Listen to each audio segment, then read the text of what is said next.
Right now, two people have exited this bus. 14-year-old Aliana DeFries and a man following close behind. Unbeknownst to anyone, this is the last time that Aliana would ever be seen alive, because as this man continues to trail and stalk her, the unthinkable would happen.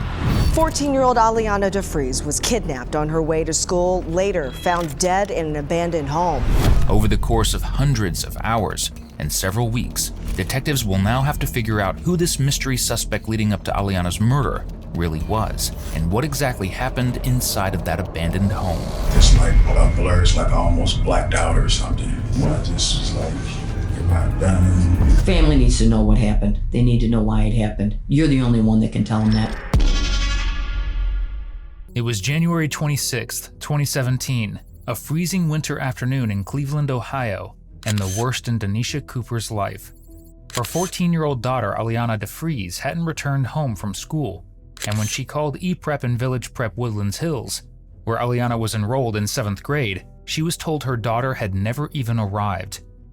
Due to a lack of busing, Aliana, who had a developmental disorder, was forced to ride public transportation to school, and while her mother and grandmother worried about her being alone on the RTA, they took comfort in her first stop being in front of a police station.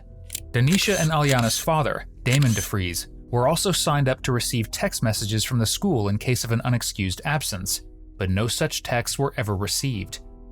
A massive citywide search was soon underway, with detectives retracing Aliana's every step. They scoured security footage from the bus and surrounding businesses and found chilling evidence that while she made it to her first stop, it was also her last.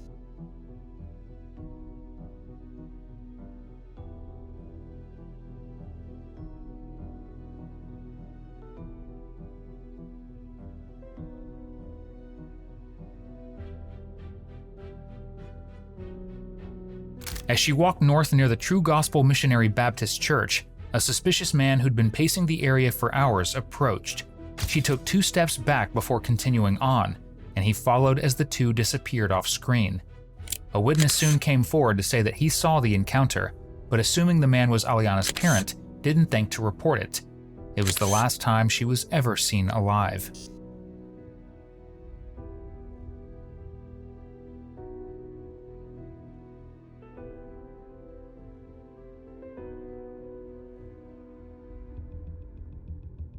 Three long days passed, with police sweeping the area in hopes of finding the missing girl.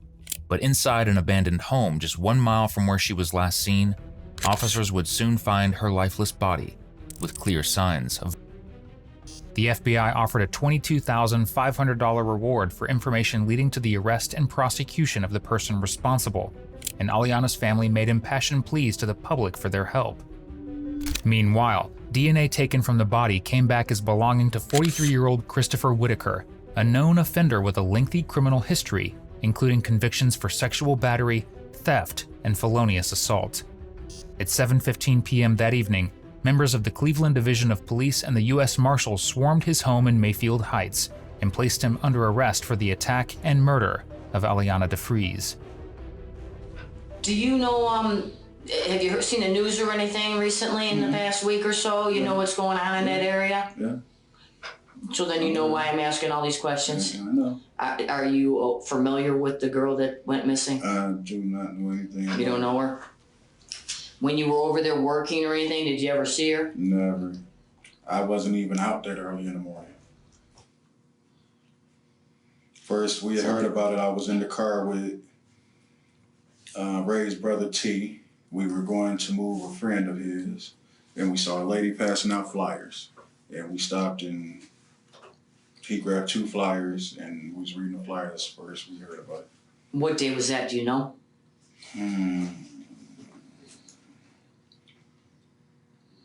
That was like I did go back over there that Friday because I went and helped him move. Okay, so Friday you were on Fuller. And I went back home, yeah. And people were passing out flyers? Yeah, it was, I don't know if she was white or Puerto Rican or something. She was standing right there at 93rd Kinsman passing out flyers. So females passing out flyers. Do you recall what the flyers looked like? They had a picture of the girl, and they had a description of where she lived and the time description or whatever. It says she was missing. That's about it. And after that, we just but see what we saw on the news. So you took the flyer, you didn't recognize her at all, you hadn't seen her while you were working around the neighborhood? Okay. Do we have one of those?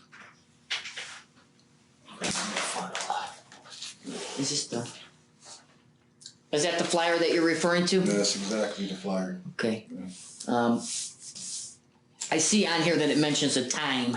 Is that what you were referring to when you said you weren't even over in that neighborhood around that early in the I morning? don't even hang in that area that time in the morning. It's too crazy over here.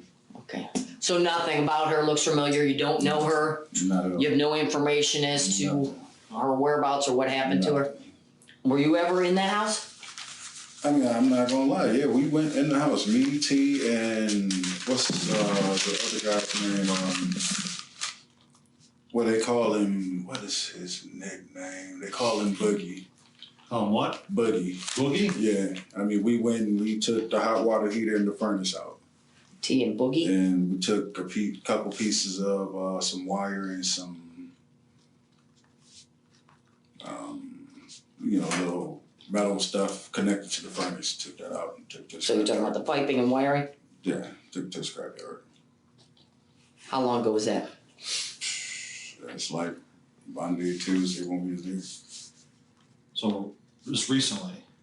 Yeah, I mean, Monday and Tuesday, then a couple days later, we heard she was missing, so we was like, wow. And they said she was found in that house. Christopher claims to not have had anything to do with Aliana's death, but admits to robbing materials from the house she was found in just days earlier. And while he may be attempting to set up a reason for why his DNA was found in the basement, it doesn't explain why it was also found upstairs on Aliana. Because that means only one thing: he did something unspeakable, and irrefutable evidence proves it. So the last time that you were in that house was on Monday or Tuesday? Yeah. And you never went into any other part of the house other than the basement? No. Okay. Well, if I was to tell you that we found your DNA inside the house in the upstairs, would that surprise you? Probably through the kitchen, maybe. So you did go upstairs? Okay. What part in the kitchen were you in? Coming through the kitchen, going to the basement stairs. That's about it.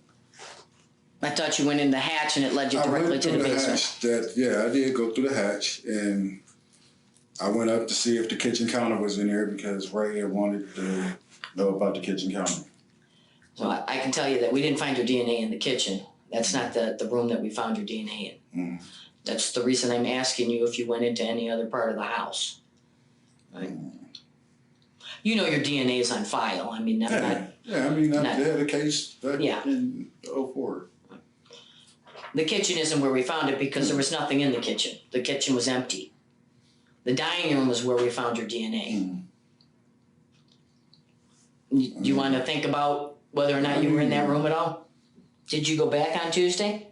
No need to. We had the hot water heater in the furnace. A couple pieces of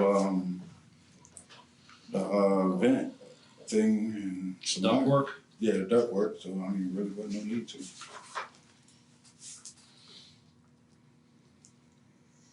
Then how do you explain your DNA and actually your print in the dining room? We walked around the house, but we just didn't walk. I mean, it's like we didn't focus in there like we in here trying to see what's in there. We just looked around. I mean, I'm not saying the basement and the dining room was the only thing we looked at. I mean, we looked around the house, but I didn't go around the house like just trying to see what's all in here we can take. Did you find anything in any of the other rooms that you guys took or touched or No, you know or what? I did go upstairs because we went to see if they had a cast iron tub up there. Because cast iron tubs. You're talking about the second floor? Yeah, we went up to the bathroom, looked, came back down. Getting back to her now that we've got the house down pat. Mm-hmm. You've never met her, you've never seen her before, you didn't recognize her when you saw the flyer? Never. Okay. She's not a friend of yours or somebody that you talked to on the street when you were working on the street? I would have no reason to speak to a 14. Well, sure, she's a 14-year-old girl. I can understand that. So then my next question would be, can you explain how your DNA would have ended up her? I don't know nothing about that. You don't know anything about that? I mean, I wasn't even over there on that day. Okay, you weren't over there. Then I've got to wonder how you could have ended up inside of her. So now we have your DNA at the house, we have your fingerprint at the house, Yeah, and now we have your DNA of her. And this is just the beginning, because you know there's going to be more things that are going to come up once they're finished testing it. So I'm asking you this now. You can get in front of this, straighten this out, tell your side of the story, or you can just let us assume whatever we want to. It's up to you. All right? You want to explain to us what happened?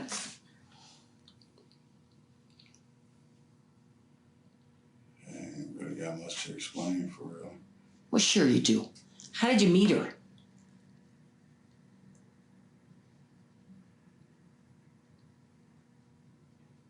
How did you get to talking to her? Did you see her before that day? Never. Never? Well, then how did you get talking to her?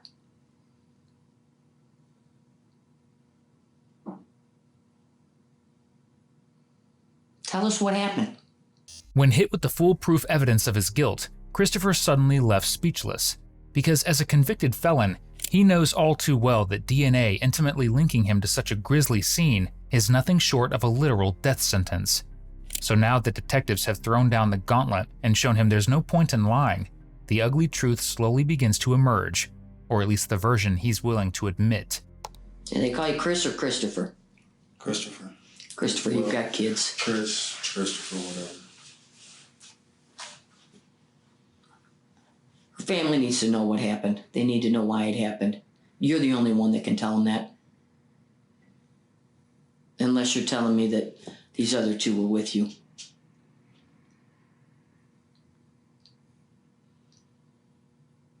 So why don't you just tell us how you came upon Eliana, that's her name, how you came upon her, how you got to talking to her. How did that come about?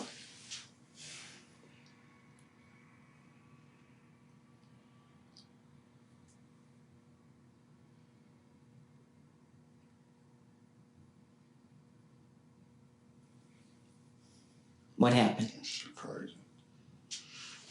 What'd you say? It's crazy.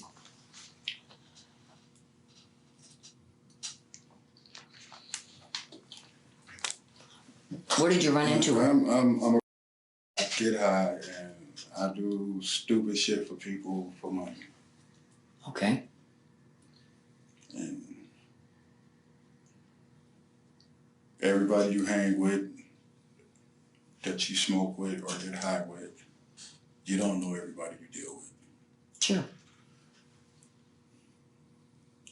You don't know everybody's situation or how everybody got in that situation. So, I mean, for me to sit and try to put names or faces to everything that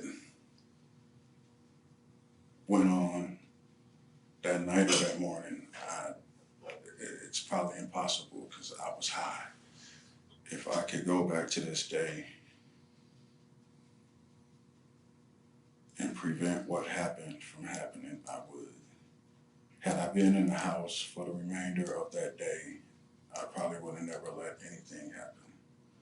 How did she get into the house? Start with that. That part I can't tell you. I was invited in. Okay, who invited you? I can't give you, I don't know the name of somebody I was smoking with. Male, Yeah. female? Male, 2 males. I can't really give you much information when I can tell you that they be between 93rd and 116th. Because we met walking down across, what's that, Bessemer, I believe. I was coming off, it's that Kingsbury, walking around trying to find something to get out with. And you run into these two guys. Yeah, I've been bumping into them all night. What day did you run into them? Wednesday night. So Wednesday night you bumped into them, and you ended up at that house. Yeah, because no, as far as hurting her, no, I had nothing to do with that. I moved give you the honest to God truth. They told me that she was somebody that was getting high or whatever. And now when I hear the news and they say she was slow, I understand why she was going along with what they were saying. She was probably scared or whatever. I had no idea. I'm high. I'm just, you get high, you thinking it's cool. I mean, you just women out there that sell their body. I mean, What room of the house did you have with her in? On the carpet, on the little bundle right there. Which room? I think it was the living room closer to the door.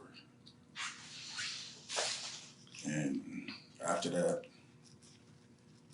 I got on the bike and I left. I was going to see somebody to get some more. They wasn't there.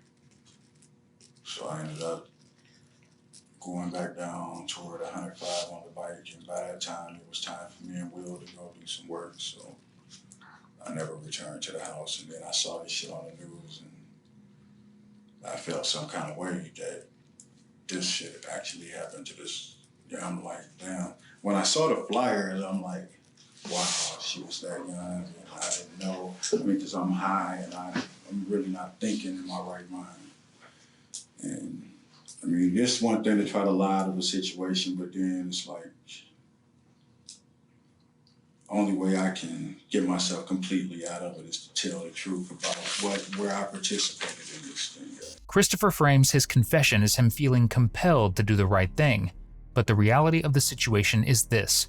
He's made up a cast of suspects to blame the murder on, none of whom actually exist, because the only two people in the house that day were he and Aliana, and no evidence ever materialized to support his claims of multiple suspects.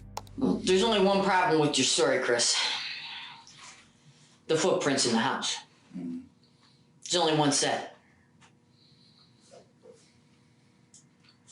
They're yours. I don't know how there's only one set. It's like There's only one set. 3 people went in there scrapping, and then the 2 people was in the house with me. I'm not lying to you. I can show you the pictures. There's only one set of footprints in there. Or I should say boot prints in there. I don't understand. So I believe the story up to a point. I believe that you were high on drugs. I believe that you were out of your mind. I can believe that point. But I don't believe that 2 unknown strangers that you've never met before in your life bring you to this house that you've already been to a couple of times. Just decide to go to the same house that you've already been to. I'm not the only person that been strapping and then you leave, and surprisingly, in a matter of 10 minutes, they find her, bring her into the house, and then you return. It doesn't match up, Chris. So you're like halfway there. You're halfway to accepting responsibility, but you're still trying to blame other people. No, I'm not trying to blame other people. I'm trying to tell you exactly what happened. No, you're trying to lessen your responsibility for what happened. Christopher, there were 2 people in the house. You and Aliana, that's it. There weren't 2 other people in that house. It was 2 other guys. It was just you 2, wasn't it? No, I swear on my mom, I'm not going. Don't do that. Please don't do that. Because we were at the house. We know what the scene looked like. We know that the prints that you left behind were prints. They could only have gotten bloody if she was. Do you understand what I'm saying? You couldn't have just off on her and then left and she was fine if you have prints left in the dining room. Do you understand? I hear you. Okay, so you need to complete the story. You need to tell us exactly what happened, because this story that you're giving right now is not the truth. All right?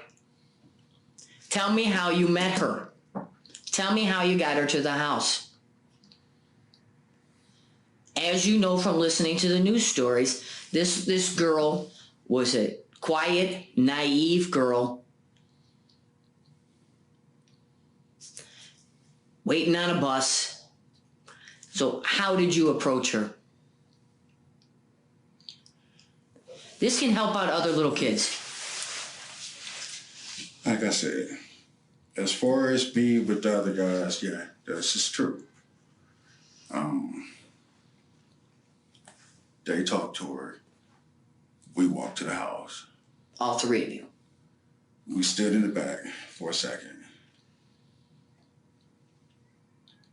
She had walked up the street. Well, this is before we got to the house. She walked up the street and then she came back. She spoke to us. She walked back up the street. She walked down to the corner. Then she walked back up toward Fuller. And it's basically like, how you doing? What's going on? You want to go with us? What y'all about to do? Whatever. What'd you tell her? Told her I was about to get high. And what'd she say? She said, what's that? My dude was like, oh, you don't want to know about getting high. She was like, you don't know what I want to know. So, it's... Where did you first see her?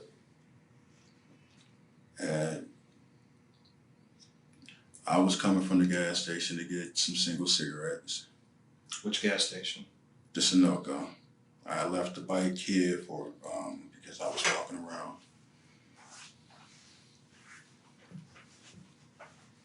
And she was up there by the little appliance store. Is that the one on 93rd? Mm-hmm. Okay.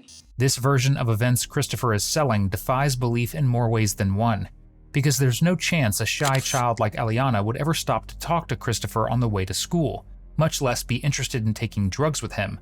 And the security footage gathered from local businesses refutes another of the statements he seems so sure about. It wasn't an appliance store where he first approached and then violently snatched his victim off the street.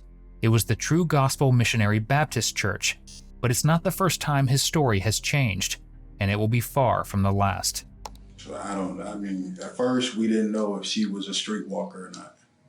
How was she because dressed? we really couldn't see her face. Yeah, how was she dressed? I mean, she had a backpack on and she was dressed like every other.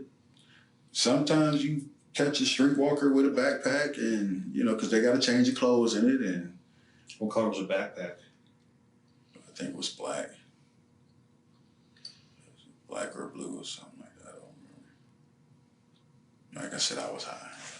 Okay, so it's early morning hours. You're not sure she's a streetwalker. She's walking back and forth. Is there a bus stop near this appliance store? No, the bus stop. We were standing at the bus stop. Which bus stop were you standing at? Right there at the corner of Fuller, by the church. Okay. Because we was trying to decide where we was going to get the dope from. And everybody... That's what I was trying to get at. Get you to the church. Everybody that we was calling either wasn't even answering their phone or didn't have nothing. So we just... So the video from the church is going to show us all this. The video from the church is going to show... I'm standing there. My dude walked by to show him walking down, talking with Aliana. She probably walking a few steps behind him. And I'm still standing there. Okay. And I walked up the street a little bit. I think that's when I walked and got the cigarettes and I walked back down. Is that about down to 93rd and Kinsman at the Sunoco? No, Or Shell, excuse me. No, I went to Sunoco Sunoco? and got single cigarettes. I didn't get them from the Sunoco. I bought like 3 single cigarettes for $1 from somebody walking by. On 93rd. Yeah, 93rd, yeah. And whereabouts on 93rd did you get them? We was right, like, almost to the light by the Sunoco. At 93rd and Kinsman? Okay. Then you walk back up towards Fuller. What's going on now?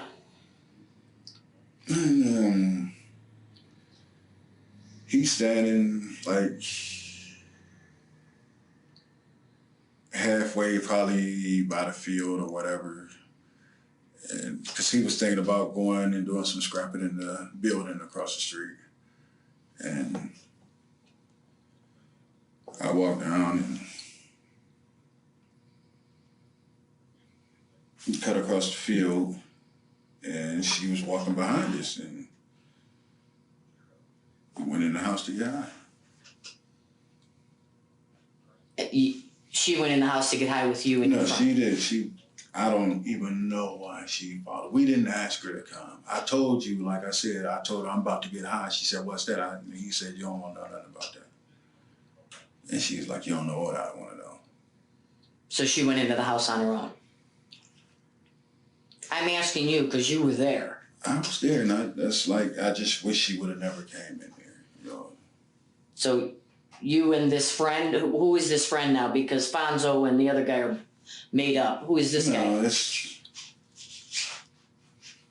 Who is this guy that you're alleging was inside? He didn't go in with me at the time. So it was just you and her. Yeah. Once you got inside to get high, what happened? Did you get high? Actually, I stood like in the little storm thing and got high just so the wind wouldn't blow my lighter. And You're talking storm door? Is that what you're talking about? yeah, that leads to the basement. Okay. Where's she at?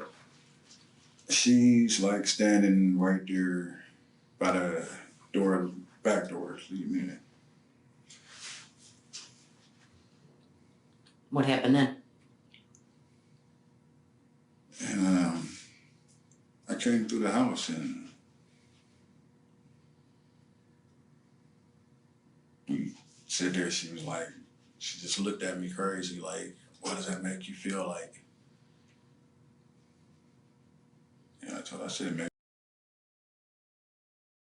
I asked her if we could get something. She was like, "It's cold." But she took her backpack and her jacket off anyway. And I'm thinking it's okay. When did it not become okay for her? Truthfully, it's like, I don't think, because it's like, I'm sitting here and I'm looking at her, but I'm against her, and she never told me no. She never said stop. She never said anything. If Christopher is to be believed, and he most certainly isn't, his encounter with Aliana was completely consensual. But this is impossible no matter which way you look at it. But the way Christopher tells it, when Aliana realized what was going on and acted accordingly, he had no other choice. What happened after that?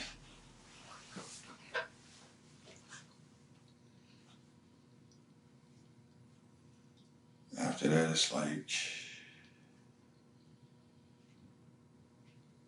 she never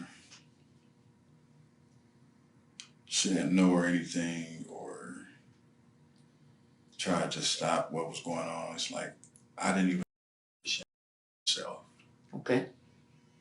Well, you said that she took off her jacket and her Yeah, she'd backpack. already got this. She'd already took her jacket and backpack off.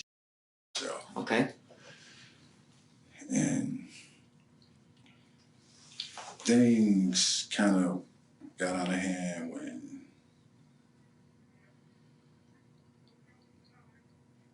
it's like, I went to go get high again, and I put my clothes back on, and I'm standing there by the back door, and I'm getting ready to get high, and it's like, I don't know exactly what happened at that moment, like she attacked me or whatever. Like if she suddenly realized that was wrong and I need to get away from here, but I was high and it scared me. She came up behind you while you're getting high? Was she screaming? No, never. Never. She pushed you, hit you when she came up behind you? It's like pushed me and hit me, and it's like, it scared me. So okay. I reacted, and I just wish and pray that I was never high at that moment. What was your reaction to being scared by her? What did you do is what I'm asking, Chris. I turned around, and it's like then it's like after that, it's like a blur. It's like I almost blacked out or something. I don't. Okay. I really can't say. I don't know if it's in the left side or the right side of her face. I don't But in her face? know. Was it with a closed fist or an open hand? It might have been a closed face, but after that, I just blacked out and I just was like, I'm done, you know. And When the blackout ended and you realized what you had done, what did you do next? there's nothing I could do. I just left. Well, you did something before you left, right? I think everything was done by the time my mind cleared back up. You don't remember trying to hide her?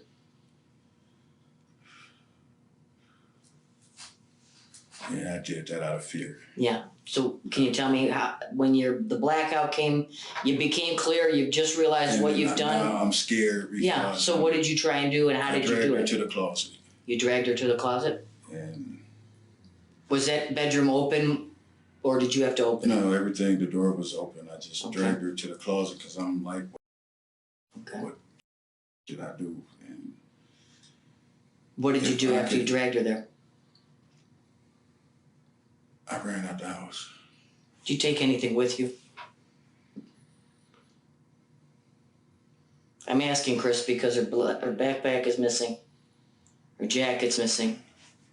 What did you I take put with it- you? I put it in the garbage. Where at? In the garbage can.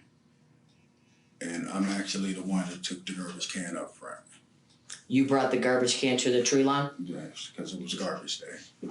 And I'm like, what the done? And I'm so nervous and scared now because I'm not high no more. It sobered me up so quick. Sure. And it's like, So you Just- take what you could find inside the house, you put it in a garbage can, you take the garbage can to the tree lawn? What time does the garbage pickup happen on? I have no idea. But it's Thursday I just morning? know it was garbage day because I heard people say it was garbage day and the Okay. garbage needed to go out. Now it's like I was, if I could go back, shit would never have happened. I swear to God. What else did you hit her with?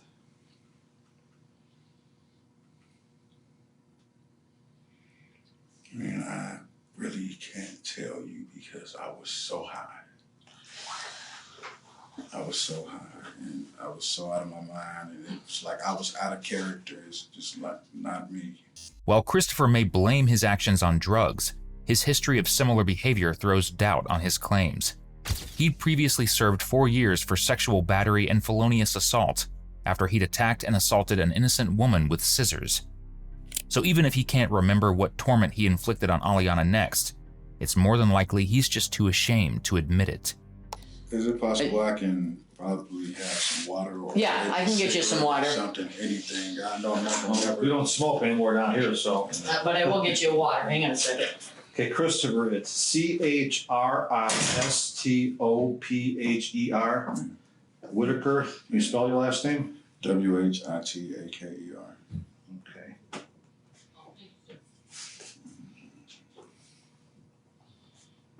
I swear I just want to. Wish this shit never happened.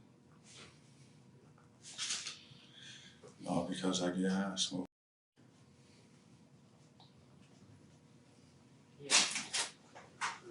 There you go. Do you rent a room from Will? Chris? As long as I work, I can use a room. Well, the reason I'm asking is it Will's house? Will Will give us permission to go to your room, or will you give us permission to get the things from your room? Yeah, I hate that people gonna hear this and my name will be associated with Well, this. you can get in front of this by contacting your family yourself when you get over to the jail and let them know what's going on. Better to hear it from you than what the media is going to do. I don't even want my name in the media. Yeah, well, we don't have any control over that. You know I that. don't want my face in there. Just like we wouldn't have wanted her picture all over the news like they did when we found her. I didn't like that. I didn't want the family to see it that way. Mm-hmm. But we don't have any control over it. And I probably just have to be on PC for the rest of my life.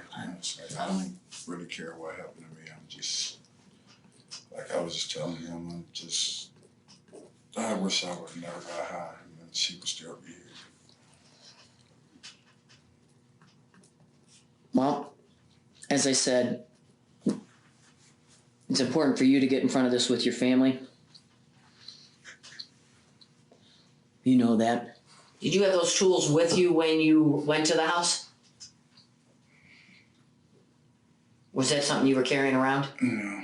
Whose backpack is that? Actually, those tools was theirs. They were there at the house? I remember seeing them there, Where'd you see them in the house? sitting on the ledge by the window. Did you use any of those tools? I don't remember what I picked up. I'm telling you the honest to God truth. I don't remember what I did. I just remember when I came through that it had happened, and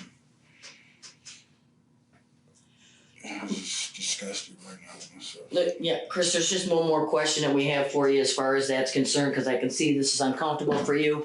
I appreciate you telling us what happened, but there's one thing that's not. I gotta get it out because Well, I swear. After Aliana into that bedroom, there's evidence that you then did something to her before you left. Do you recall that? I'm being honest with you. I don't remember your name, but I'm being absolutely honest with you. Okay. I mean, I was. There's completely- indications based on the condition of the room that you then one more time, at least. Do you recall that?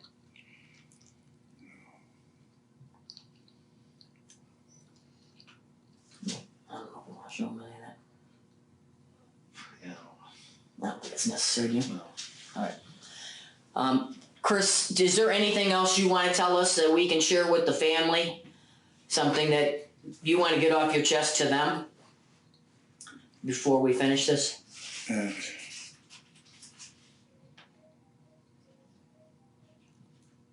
I just regret getting high, and if I was in my right state of mind, and their child would still be here. It's like, I mean, a lot of things get blamed on drugs, but like I told him, I was clean for 3 years, and then it's like when I started getting high again, I don't know what happened. It just turned on a monster inside of me, I guess. I don't know, and I just hate myself so much right now. And if I could trade places with her, I would trade places with her in a heartbeat. And I would rather her be alive and me. Anything else you want to tell us? We may come back and talk to you tomorrow. Actually, that's, tomorrow as in Friday morning. After we talk to the prosecutor and see what's going to happen, okay? If you want to. I mean, All right. I'm not going nowhere, Okay. obviously. Let's go check with our boss real quick and make sure, actually, I'm going to finish filling this out if you want to check with and see if there's anything else we need to, this is the booking slip that I have to fill out here. Got blackmail. And you're 44, you said? Yeah. Do you have a driver's license or anything? No, I was actually in the process of trying to get my birth certificate was actually. This is your old one? Yeah, it expired in 2013. Okay. What complexion? How would you describe your complexion? They have dark, medium, light. Dark. Okay. You are 5'10". Do you have an occupation or anything that's for you? Okay. Do you have alias information, anything else that you go by besides Christopher or Chris? You can call me the big dog or yes, I did big dog. Big wit. Who is your emergency contact? After this shit, I don't think I'm gonna have one. Do you have any history of attempts or are you at risk? I don't know the way I feel right now after waking up to this shit. I don't know. I don't know what I'm subject to. We have to ask those questions. If we ask those questions and you have any feelings that you're going to harm yourself, you need to tell us about it so that they can put you on watch. So let us know.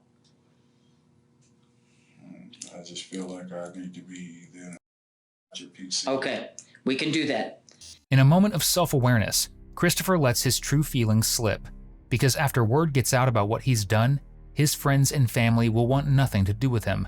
And if he isn't put into protective custody while in prison, his days are assuredly numbered, because prison is famously unkind to offenders who commit crimes against kids, and what Christopher's done is as bad as it gets. And now detectives want to know if he's connected to similar murders that have happened in recent years, murders that he knew a victim of personally. You're familiar with that, like that whole 9/3 Street area from like Kingsman all the way down to Harvard? Yeah. There's a bunch of other women. I know I was friends with Chris. What's Chris's last name? I forget her last name, but they found her. I was friends with her. Yeah, I had nothing to do with that. I mean, it's like I can honestly tell you the only times like I ever, like the case I had, and that was like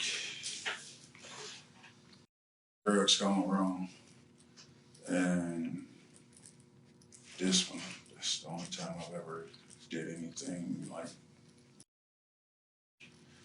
violent. What kind of stuff would you do with Chris? Would you hang around her and all that? And we was just all cool. We used to hang in front of the building right there. Right there out there in the floor of the building that just got tore down. We used to all hang in front of there and just hang out, kick it, got high together, and just, she was real cool people. Smoking drugs. Weed, drinking. Okay. I mean, she was real cool people. I mean, never bothered nobody. That's why when she came up dead, it's like it shocked all of us. When was her, when did she turn up dead? That was a couple years back. Right This there. is 2017, and we're talking 14, 15, or? I really, You know? I can't really, I'm thinking maybe 2014, 2015, maybe. She's been dead about 3 or 4 years now, I believe. Do you remember what season of the year it was? I think it was like probably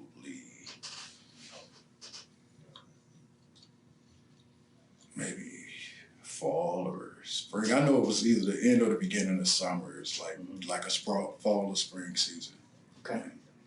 Where was she found at? I don't know, I thought it was on Fuller, but they said it was a couple streets over from Fuller. Found in the back field or something. Oh, she was the one in the field. Okay. Did you know any of the other women that were? No. Did you hear anything about it? Yeah, I heard about it. We was watching the whole thing. Which one did you hear about? Pretty much everything on 93rd. I mean, I guess I probably got the stories right about the one girl going to, I guess she was going to work or school or something. Like, I'm not really familiar. It's like I only know as much as I saw on the news as far as about the rest of them. But yeah, I seen it. But Chris is the only one that I actually knew. There was that one white girl, Ashley. You know anything about that? I didn't even know a white girl came up missing over there. Yeah. I mean, see white people over there, but I mean, most of them, they come do what they're gonna do and Get out. right. Was it Jasmine? Mm-hmm.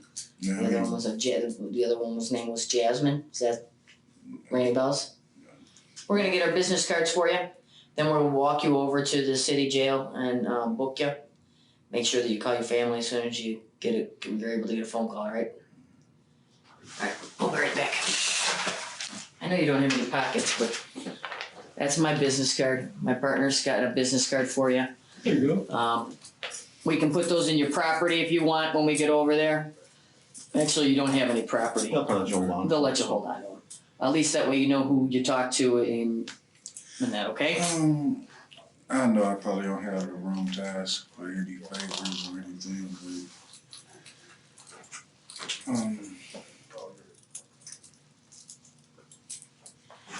but like I said, I don't know how long, whatever, but I know I won't be home no time soon. And Mm-hmm.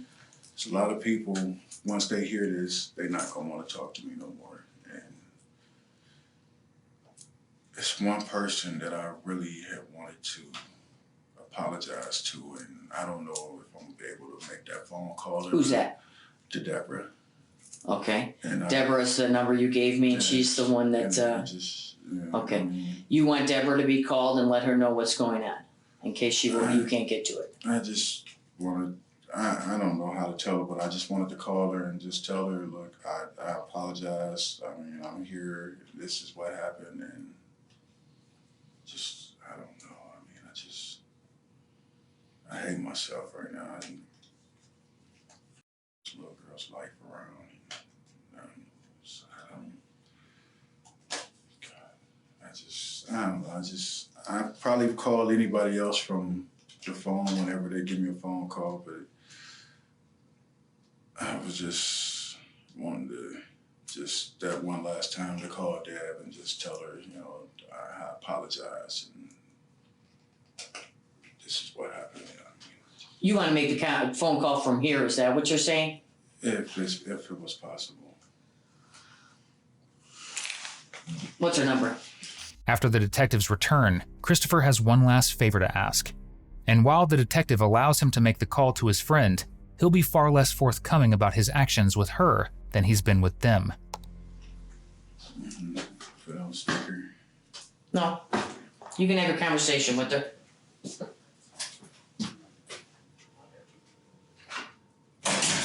But don't make any other calls when you're done. I'm not. Okay. Hello? You dead? Hello? Can you hear me?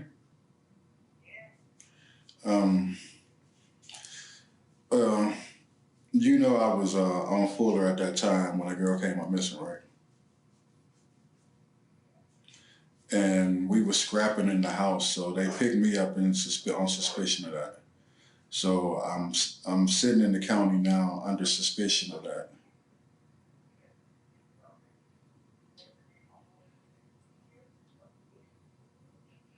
No, but I didn't do it, Dad. I didn't do it, Dad. Dad, listen, I didn't do it. Do you hear me? This is why the detective is letting me use the phone. I'm on the detective's phone right now. They called you for me to explain this.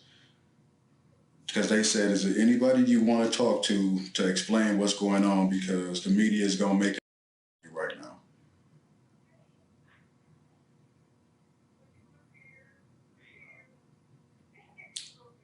I know I was there.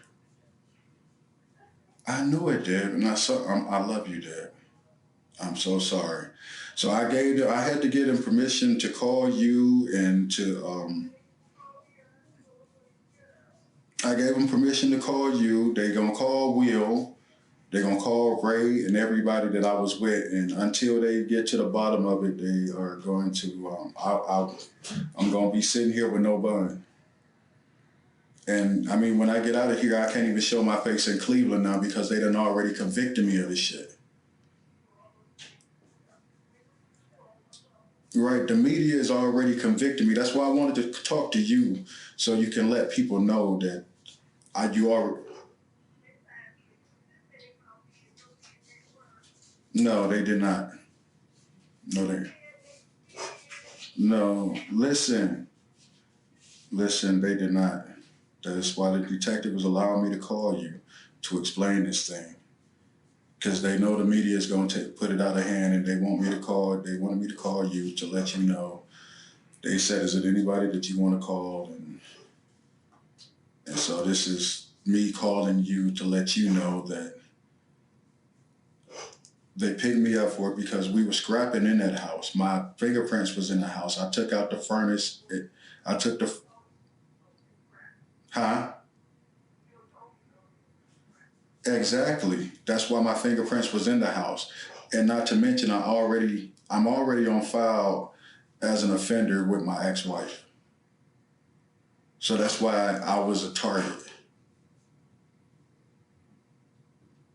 This is how the system works. So I'm here, and if by any means they decide to convict me on this, then all I can say to you is I'm sorry. I didn't do it. I gave them my DNA so they can run a test, and I won't know nothing until probably they said it'll take about a week. Do you hear me? No. I gave them permission to take my DNA. My DNA is on file.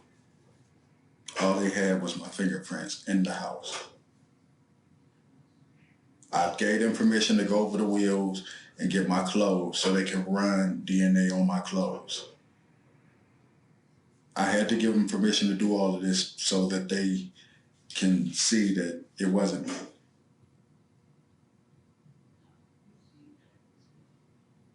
So the only way, I'm just gonna have to sit here until they come up with it, and it's like they just want to convict somebody of this shit, and I'm the one that's getting convicted. After the DNA results returned, they were found to be an exact match for Christopher Whitaker. He was charged with aggravated murder, kidnapping, and a number of other serious offenses. He was found guilty and sentenced to death. During sentencing, Danisha Cooper said that death is too good for him, and I won't believe he has any remorse until he suffers like my daughter suffered. Thank you for watching today's video. Whether you're new here or have been with us for a while, check out one of the craziest cases I've ever covered right here, or one of my newest uploads right here.